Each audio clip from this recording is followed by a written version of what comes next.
आज हम एक ऐसे क्राइम की कहानी में उतरने वाले हैं जो 2018 में एक डेटिंग ऐप से शुरू हुई थी। लेकिन इस कहानी का सबसे हैरान करने वाला हिस्सा वो तो सालों बाद सामने आया। तो इसकी शुरुआत होती है एक डेटिंग ऐप स्कैम से। और सच कहूं तो ऐसी कहानियां हमने पहले भी सुनी है ना। मतलब ये डरावना तो है, पर ऑनलाइन धोखे का एक जाना पहचाना पैटर्न लगता है।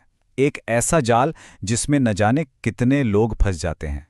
लेकिन कहानी यहीं खत्म नहीं होती। असल में ये तो बस शुरुआत है। इसका जो अंत है वो इतना अजीब है कि वो हमें हमारे जस्टिस सिस्टम पर ही सवाल उठाने पर मजबूर कर देता है। तो चलिए कहानी के सेंटर में चलते हैं, मिलते हैं इस केस की मेन किरदार प्रिया सेठ से। और दिलचस्प बात यह है कि वो एक पढ़े लिखे टीचर्स के परिवार से आती थी। प्रिया की जिंदगी में ना शुरू से ही एक कश्मकश थी। एक तरफ उसका परिवार था, टीचर्स का परिवार, जहां उसे बहुत उम्मीदें थी, और दूसरी तरफ उसकी खुद की ख्वाहिशें थीं, एक ग्लैमरस महंगी जिंदगी जीने की। और बस यहीं से चीजें गलत रास्ते पर जाने लगीं।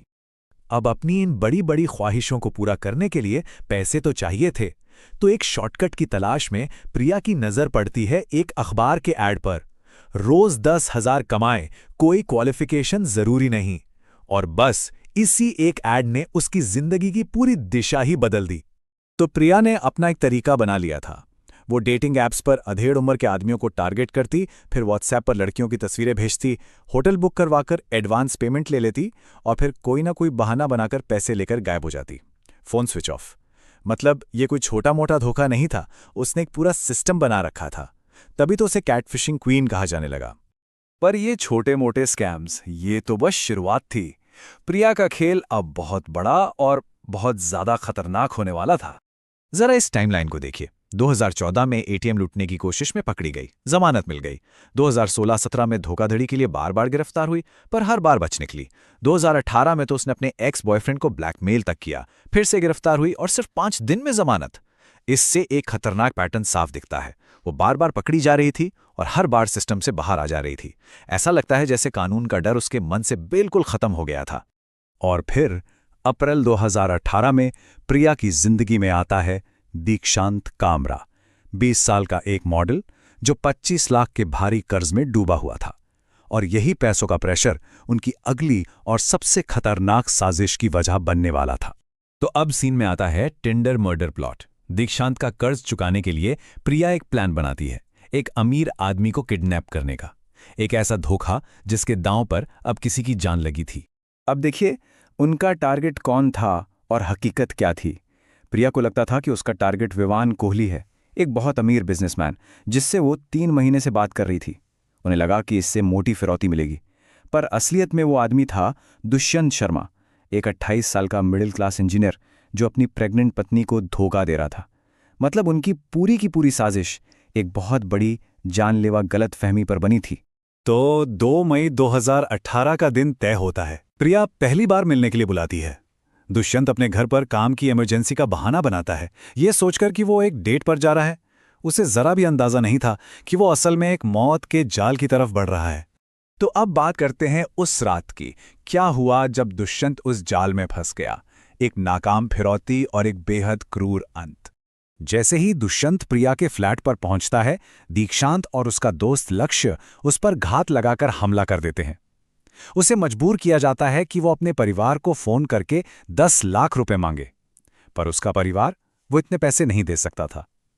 जब किडनैपर्स ने उसकी आईडी चेक की तो उनके होश उड़ गए। ये कोई अमीर बिजनेसमैन नहीं था। और बस इसी फ्रस्ट्रेशन में जब उन्हें लगा कि पैसे नहीं मिलेंगे, उन्होंने उसकी हत्या कर दी और उसकी बॉडी को एक सूटकेस में डालकर ठिकाने लगा दिया। लेकिन पुलिस ने बहुत तेजी दिखाई। दुष्यंत की आखिरी फोन लोकेशन को ट्रेस करके पुलिस ने तीनों को तब पकड़ लिया जब वो उसकी कार में भागने की फिराक में थे। और फिर शुरू हुई पूछताछ। अब सुनिए प्रिया ने क्या कहा। उसने कहा, उसे दीक्षांत और लक्ष्य ने मारा। मेरा काम तो सिर्फ उसे बुलाकर लाना था। दुष्यंत को नुकसान उन्होंने ही पहुंचाया। मतलब बड़े ही आराम से उसने सारा इल्जाम अपने साथियों पर मढ़ दिया। लेकिन दीक्षांत की कहानी कुछ और ही थी। उसने सीधा सीधा कहा, प्रिया ही मास्टरमाइंड थी। मुझे तो लगा था कि हम सिर्फ पैसे लेंगे और उसे जाने देंगे। यहां दोनों एक दूसरे पर इल्जाम लगा रहे थे। यहां तक तो ये एक भयानक मर्डर केस की कहानी लगती है। लेकिन अब कहानी में एक ऐसा मोड़ आता है जिसकी किसी ने कल्पना भी नहीं की होगी। ये बात है हत्या के कई साल बाद की, जब प्रिया जेल में थी। इस अजीब मोड़ को समझने के लिए पहले ओपन जेल के बारे में जानना जरूरी है।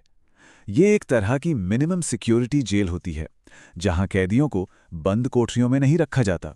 वो बाहर काम कर सकते हैं, अपने परिवार के साथ भी रह सकते हैं। इसका मकसद सजा से ज्यादा कैदियों का सुधार होता है। और 2023 में प्रिया को ऐसी ही एक जेल में शिफ्ट किया गया था। और यहीं इसी खुली जेल में प्रिया की मुलाकात होती है हनुमान प्रसाद से, एक और कैदी जो खुद एक उतने ही भयानक क्राइम के लिए उम्र कैद की सजा काट रहा था। हनुमान प्रसाद का जुर्म क्या था? उसका अपनी शादीशुदा ताइक्वांडो कोच संतोष के साथ अफेयर था, और 2017 में दोनों ने मिलकर संतोष के पति को रास्ते से हटाने की साजिश रची। संतोष ने अपने पति को नींद की गोलियां दी और हनुमान ने घर में घुसकर उसकी हत्या कर दी। इसी जुर्म में उसे उम्र कैद हुई थी। तो अब जरा इन दोनों की टाइमलाइन को एक साथ देखिए। अक्टूबर 2017 हनुमान अपनी प्रेमिका के पति की हत्या करता है। मई 2018 प्रिया दुष्यंत शर्मा की हत्या की साजिश रचती है। 2023 प्रिया को ओपन जेल भेजा जाता है और 2025 में प्रिया और हनुमान इसी ओपन जेल में मिलते हैं, उन्हें प्यार होता है और वो पैरोल पर बाहर आकर शादी कर लेते हैं। 2 सजा याफ्ता कातिल। ये बात इतनी हैरान करने वाली है कि ये सुधार और पुनर्वास के पूरे आइडिया पर ही एक बड़ा सवालिया निशान लगा देती है। और इसी शादी ने एक बड़ी बहस छेड़ दी है। क्या हमारा न्याय सिस्टम वाकई काम कर रहा है? ये सजा है, सुधार है, या कुछ और ही है? तो ये कहानी हमें एक बहुत ही असहज करने वाले सवाल के साथ छोड़ जाती है। जब कोई अपराधी किसी की जिंदगी तबाह कर देता है, तो क्या उसे अपनी जिंदगी फिर से बनाने का, एक नई शुरुआत करने का हक मिलना चाहिए? इस पर सोचना वाकई जरूरी है।